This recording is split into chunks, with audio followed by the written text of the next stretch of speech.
Good morning, everyone. Welcome to the Human Biography Podcast. On today's episode, I've got Ross McCredie. Ross, welcome to the Human Biography Podcast. Yeah. Thanks for having me. Ross, I want to first talk to you about growing up, and I want to talk to you about where you grew up, and we'll go deeper into that, and we'll talk about life and business right after. But tell me about where you grew up. Yeah. Grew up in London, Ontario. Yeah. I guess 1966, but I moved here to Vancouver when I was 24 years old, and so I've actually lived in Vancouver more than I lived in London. But certainly, growing up in London was a great experience. Yeah.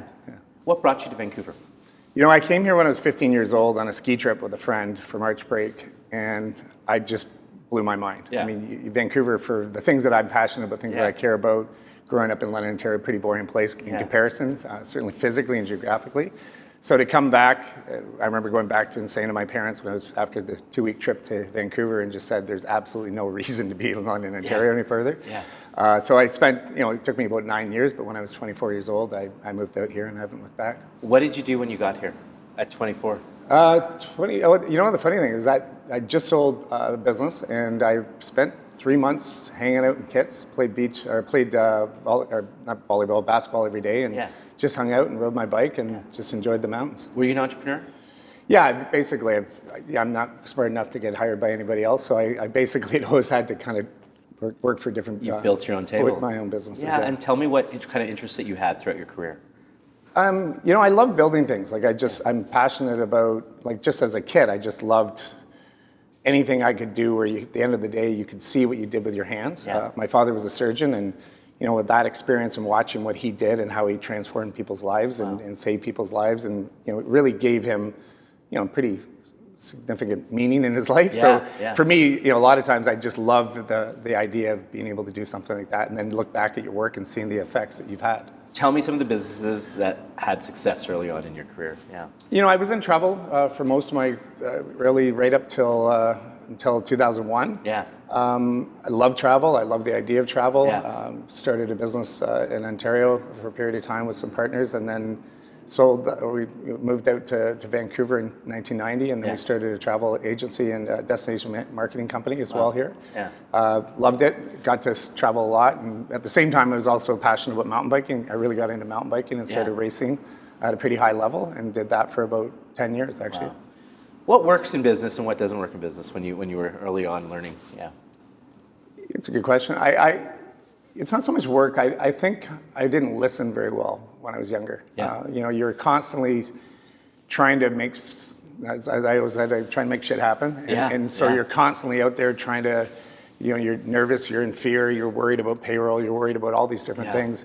And unfortunately, you're constantly selling yourself and you're not actually thinking and listening to the people that are around you. That's right. And so I think what I've gotten pretty good at recently is actually listening and really listening, and then thinking about the information I'm getting and then turning that into an asset for myself. When you think about that idea of creating or building on a business, what are you looking for in a business that really attracts you that said this will work? Most of the businesses I've actually started from scratch, or in the case of Sotheby's, I bought the actual brand for Canada, but we had to literally start it from scratch, which I really like. I really enjoy that because it's essentially it's yours and the team that you accumulate with that. Incredible. What's different, like when I bought Sutton Group about a year ago, it was an established brand, 41 years old. Yeah. It was a little bit different, and uniquely, that's where it was really important for me to listen. Yeah. Like again, there's franchise partners across the country. They've been with the brand, some of them over 30 years. I'm fairly new, obviously very new to the brand, and also in relative terms, I've only been in the real estate business since 2001. That's fascinating. So, a lot of them have a lot more experience, a lot more knowledge, and know what the brand and the business models would do. So. When there's an established brand like Sutton that is moving along its way, where do you see the opportunity in that for you to change it or grow it or do something with it that is more than what it already is? Yeah. It's interesting because, essentially when I owned Sotheby's for years, I didn't really see Sutton as a major competitor. I didn't even see it as a competitor, even though it was, and it was much larger in some ways. Yeah. But it really was, what I didn't understand is that the culture inside Sutton is about family. Yeah. And many of these people have been with the brand for 30, sometimes 40 years. Yeah. I really had to get a better understanding of that because, to be honest, when I first bought Sutton, I actually looked at even creating a new brand. I even thought about potentially bringing in other large brand into the Canadian marketplace. Yeah. But pretty quickly when I got in there and I understood what needed to be done with the brand, the name recognition was very, very big. Absolutely. But we definitely needed to dress it up. No one had been paying attention to that company for probably 15, 20 years. Yeah. So it needed a lot of love. And the good news is the franchise partners kept the business alive and the brand alive. So when we were able to come in and do what we've done, the feedback, and it was very much a collaborative process. Absolutely. So that was. What is the scale of this brand right now? What is the wide reach of it in Canada? 200 offices across the country, about 6,000 associates, about 100 franchise partners. Yeah. And really, like I said, I mean, part of it was having to get our arms around the existing business. It really, no one, from a corporate point of view, was really paying much attention to the brand.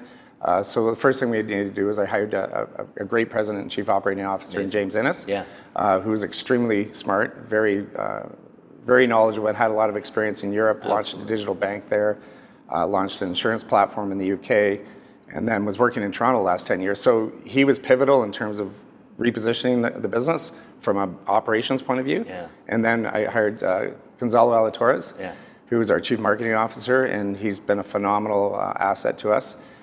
So again, the first order of business, clean up, get James to kind of focus on the business operations side, get Gonzalo working with me very specifically because that's my passion is the marketing, branding, things like that.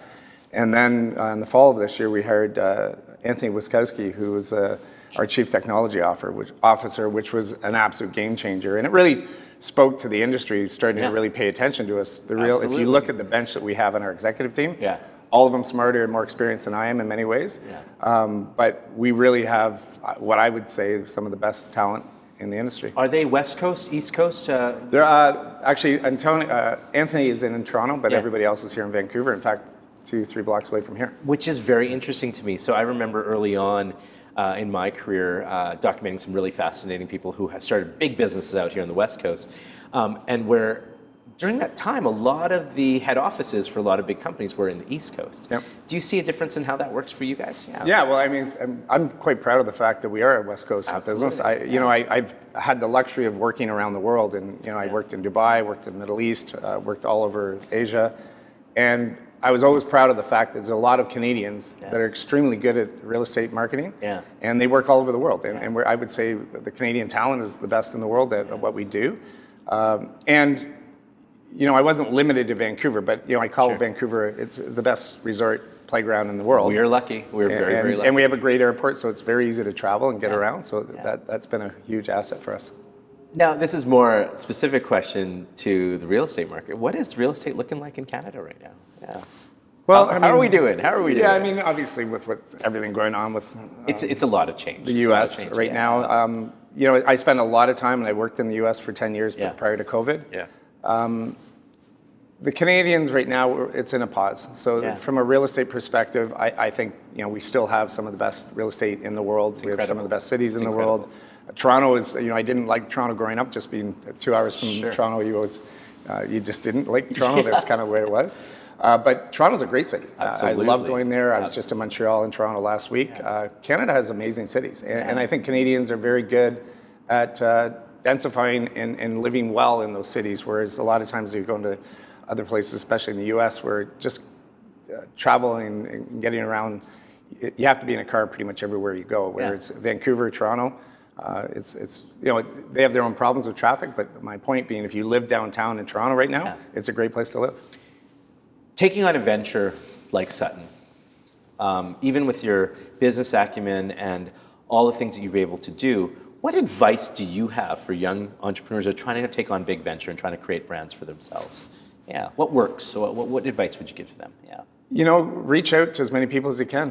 Pick up, one of the things I think this generation, not to sound like an old man, but I do think that people need to pick up the phone a little bit more and do in person. I think you'd be shocked at what people will do. Like when I was young, I reached out to some people that probably I had no basis to call them, but I did and got a meeting. And there's some amazing people that have influenced me in my life.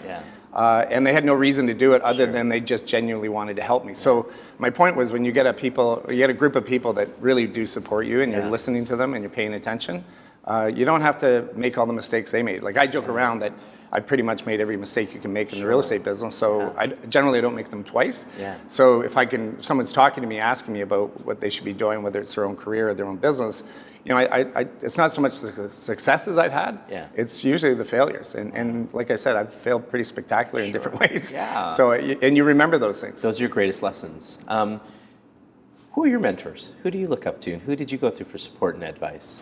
Yeah. It's a good question. I mean, sadly, I lost my father-in-law recently, Fred Wright, and he was an absolute incredible human being. Yeah.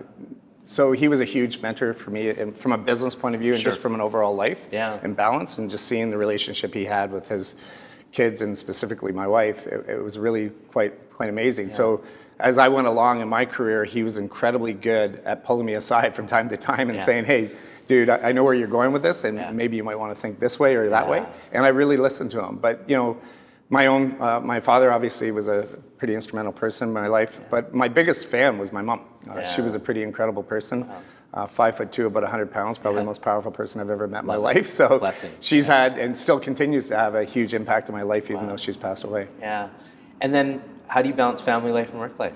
Sounds like you have a really good balance. You like, West Coast and having fun, and the bike. Do you still bike? Oh yeah. But how do you balance that? Yeah. It's hard. It's actually, right now it's incredibly hard because, my son's going on the World Cup. Right now he's traveling all over the world. So that's hard, but it's, I think in context, our family's a very tight unit. I think COVID was instrumental in terms of bringing us all together in a way. I think COVID, it brought families closer together, or it blew them apart. We actually ended up, we were in Whistler at the time when COVID hit, and we spent 2 years in Whistler, and that's one of my favorite places in the world. So I was either on skis every day or on my bike and hanging with my family, and we really, really enjoyed that period of time, and to the point where when we were supposed to come back to Vancouver, my son definitely didn't want to come back. So he was, and he's been focused on his biking and his skiing ever since. Because of the nature of the real estate market, now these are just thoughts that come into my head here, is that not everyone needs an office, right? Everyone's kind of remote. And that idea of not having offices for something in the real estate market. Now, is it still important to have a home base? And how do you feel about that versus just people just on their computers working? I think it's incredibly important. Oh, I great. think, real estate is, everything in our business has two legs attached to it.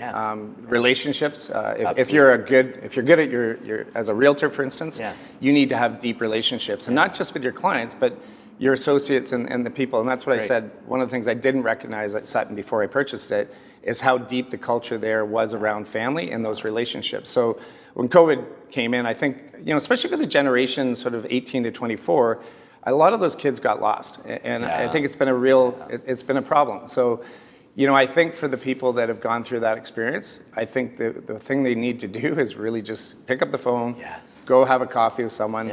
I'm still fascinated. You go into a cafe sometimes, which 10 years ago would have been buzzing with noise. You walk into the same cafe today and everybody's looking at their iPhone. That's right. And for me, all I'm saying is, for people that are coming in and building a career right now in this business, if you've got some charisma, you're not looking at your phone all the time, you can engage with other people, you're going to kill it right now, because half of the world's not paying attention. They're just looking at their phones. If you were to start a new business, go into a new industry, what would you look at? I would love to be an architect. I think architecture is one of my absolute passions. Cool. Again, I love building something, seeing something, and coming up with an idea. My wife constantly says that, I was kind of born every day to get up and kill something. So the idea of being designing things and then actually financing it and working with a collaborative team to build something.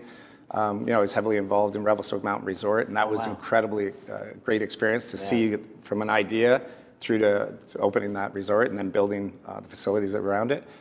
Same with the Park Casino downtown resort. So that was something that once you actually see that being built, even though I wasn't the guy that obviously built it or even designed it, but I was part of that team. So to me, if I was to go back and start something all over again, I would definitely go into architecture. Even though many architects will tell me, you're not going to make any real money there, but I certainly love passion. If you think about some of the most interesting people that have found success in what they do through passion, there's a lot of give back. What do you feel passionate about giving back to in the community and in life? To youth and kids. Like I think the future of our society, and I'm very passionate about Canada. I'm very passionate about our communities, and I don't think we're doing a good enough job with Yeah. our kids. I think more people need to pay attention to being, and I'm not, certainly not the parent of the decade We're by all any trying. stretch, but it's just spend the time, Yeah. get involved in your communities, get involved with youth.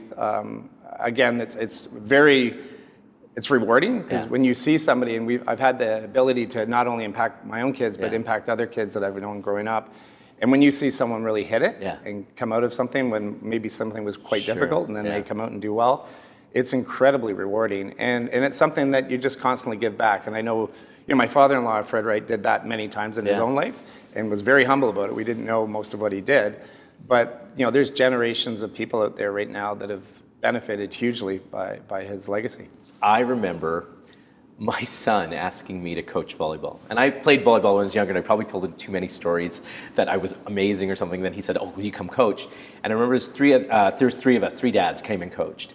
And just that little gesture, everybody in the school still calls me coach. It's been like a year or so. And just that feeling that there was somebody in there that could guide them or that took interest in them, I think that makes a difference in people's lives. The thing that I want to leave with people is that, entrepreneurship is not like this linear space. It takes a lot of different avenues, a lot of failures, a lot of gains. But would you say it's worth it? Oh, 100%. I mean, I can't imagine, again, like I said, I can't imagine doing anything different than what I've done in my Yeah. career. And again, there's bumps and things that go along with it.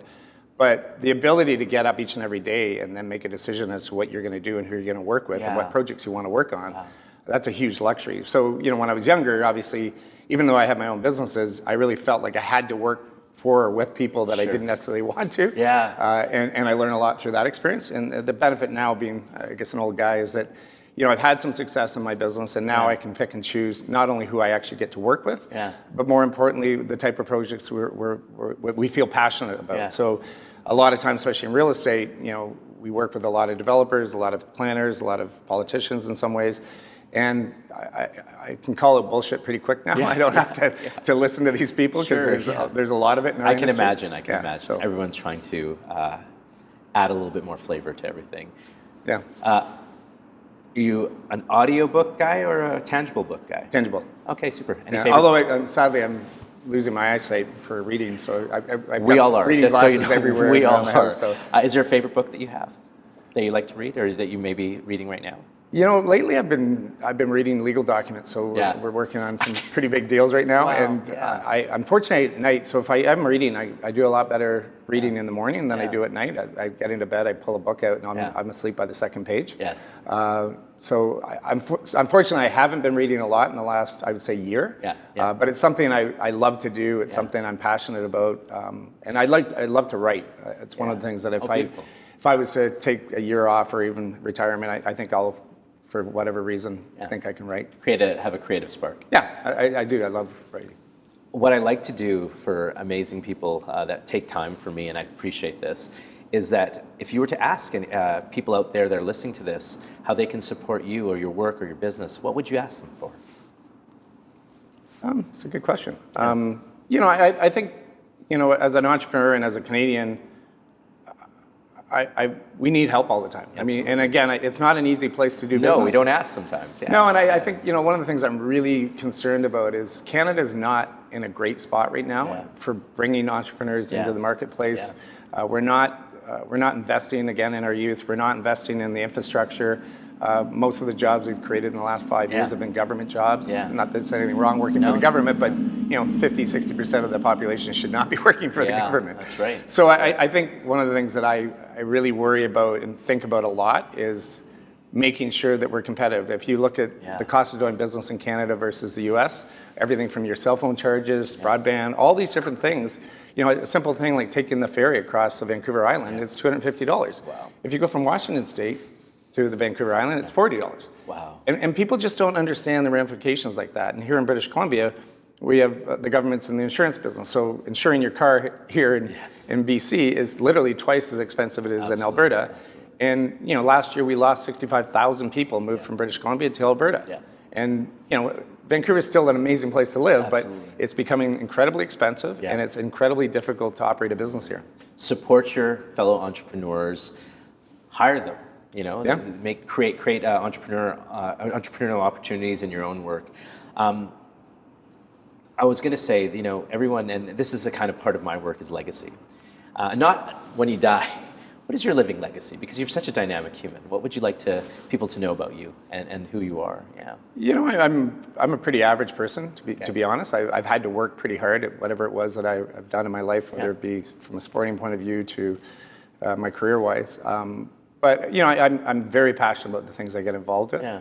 And I look at my kids right now and I get pretty excited for their life because they're a combination of myself and my wife, and probably much better on my wife's side than on my side. But one of the things that being married to Christy, my wife, is she's incredibly good at talking to people and listening to people, and I'm seeing that in my children right now, and that's actually really cool. So the legacy I'd like to hand on to my kids is the fact that each and every day I've gotten up, I've done some pretty cool things, and stayed, I think, relatively humble through the process. And most of the focus for me is not about money or being successful from a business point of view. It's about creating spaces and being involved in communities and making a difference.